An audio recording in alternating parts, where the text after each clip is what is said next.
And now, it's time for another Dice Tower review with Tom Vasel. I like the theme of Pergamon. Going and digging for relics and archaeology is a good theme. It's been used in other games before, but this is a good one where you go and you're recovering things from the dig of ancient Pergamon and you're going to display them in a museum. Not a bad idea. Sounds like, a game that I might want to play. And it is. But when we look at Pergamon here, there's a lot of different things, but there's one mechanic that I think is really neat, and I think it makes the whole game in and of itself. Let's take a look. Here we go.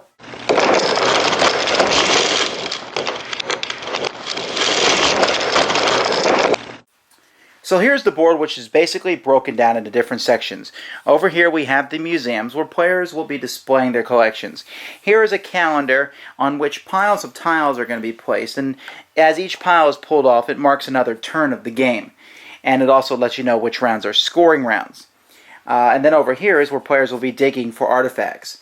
Now the artifact tiles come like this, and they're basically square artifacts, but they have a little bit of a curved edge here. And that's so you can put these edges together like this. So you need at least 2 tiles to form in one artifact, although 3 tiles can form 2 artifacts. And the different artifacts correspond, it's obvious which ones go together by color.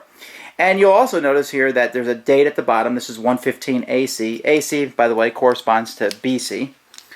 And so each turn of the game you're drawing 5 of these, and you're going to be putting them down here, placing them in order from the most valuable ones, which are the ones that are the oldest, to the ones to the least valuable ones, which are the newest ones, which makes sense from a theological, an archaeological standpoint, not theological.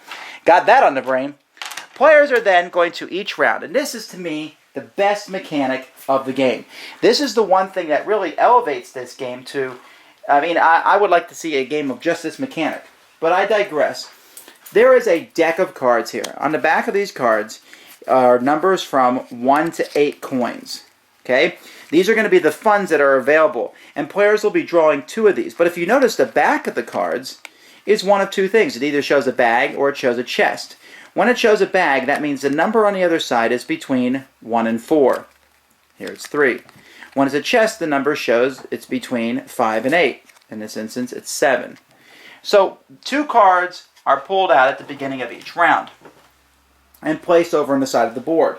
Players can see what the minimum number of coins is available. So there's 6 coins available at least, but there could be up to 12. So you don't know how many coins there are. Then each player is going to place their token on one of these spots. Now let's take a closer look at these spots. Each of these spots shows a couple things. It shows how much money you're going to get. You're asking the people who are donating money, that's how much you're asking for your funds. And then it shows you what areas you can dig in. These symbols here are only used in a 2-player game. There's a special, basically a dummy 3rd player who moves around based on these symbols. And he's very annoying, honestly. But anyway, what's going to happen though is that the payouts are going to start from over here. So notice the first spot, you can dig anywhere, but you get no money. The second spot, you get 1. All the way down to the end here, the last spot, you get 6. But the thing is, the payouts start here. So let me show you an interesting scenario. Let's say there's 4 players in the game, and they put their tokens like this. Okay? We take these 2 cards after everyone has done, and we turn them over, and we see that this turn there's a total of 10 gold. So we take the money from the pile, and we take 10 gold. So 1, 2, 3, 4, 5, 6, 7, 8, 9, 10. Now, the yellow player asked for $2. He's first. He gets his 2. The red player asked for $2. He gets his 2. The green player asked for $3. He gets his 3.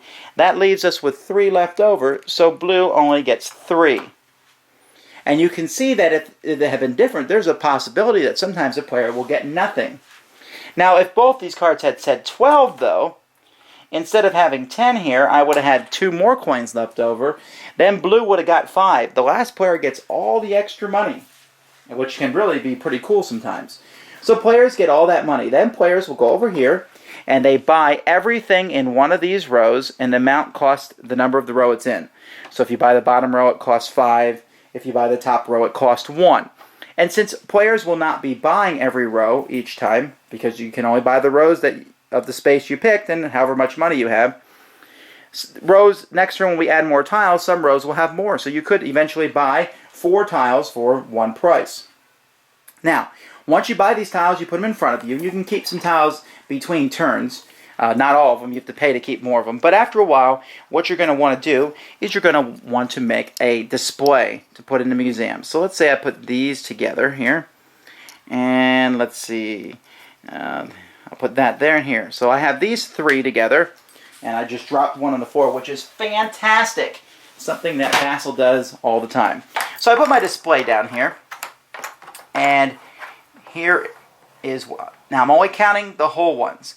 And if I'm the red player, I will add this piece here to the front of my display to show that this is display 1. Now we look at this display here and we can see that the value of this display is 9. I take the big numbers here, 4, 4, and 1. The little numbers after it, like 482 and 414, it only matters in case of ties. So the value of this whole display here is 9. I will then take the 1 matching piece for my collection number 1, and I will place it on the 9 value here. Now I am actually allowed to pay up to 3 more coins so that I can shine it up and go up to 3 more in value, but I'm not going to at this point in time. During each scoring round then, this is going to score me 3 points.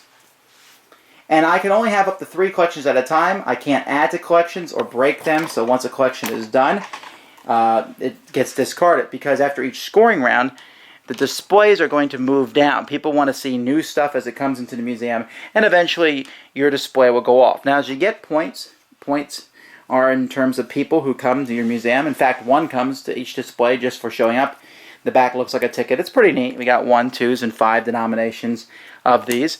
And during each of the scoring periods, players will look to see who has the oldest of any particular thing.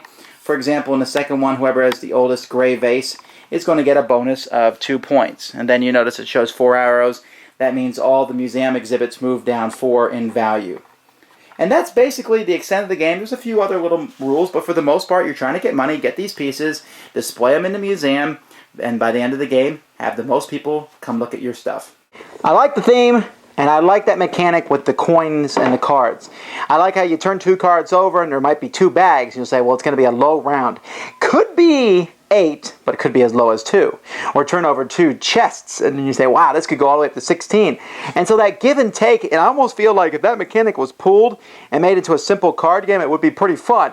But even still, the whole set collecting and getting different things and displaying in a museum, that's not a bad addition. The game lasts about 45 minutes, and I like it. It's very pleasant, very easy to teach. The theme helps, and it's enjoyable. It's a Gryphon game. Gryphon is really establishing their brand presence with styles like these. These are kind of games that people come over who've never played a game before. I can get them into it because the theme is good and the game is fun. So, Pergamon, good game. Thanks for joining us today. For more written, audio, and video reviews, as well as the #1 board game podcast, check out the website at www.thedicetower.com. Until then, this is Eric Summerer, and you've been watching The Dice Tower.